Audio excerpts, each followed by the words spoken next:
আসসালামু আলাইকুম রহমতুল্লাহ। আজকে আমার ব্রোডিংয়ের প্রথম দিন। অনেকগুলো লাইট দিয়েছি, তারপরেও মনে হচ্ছে পর্যাপ্ত তাপমাত্রা হচ্ছে না।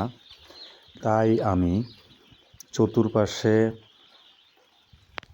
পেপার দিয়ে তাপমাত্রাটিকে আটকিয়ে রাখার চেষ্টা করছি। তারপরেও দুই সাইডে ফাঁকা রেখেছি যেন পর্যাপ্ত গ্যাস সৃষ্টি না হয়, গ্যাসগুলো বাহিরে বের হতে পারে।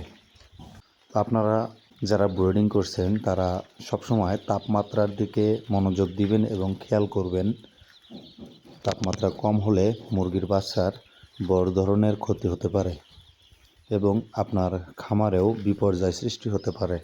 ধন্যবাদ সবাইকে। তো সকলেই দোয়া করবেন আমার জন্য, আমি যেন খামারটিকে আরও প্রসারিত করতে পারি।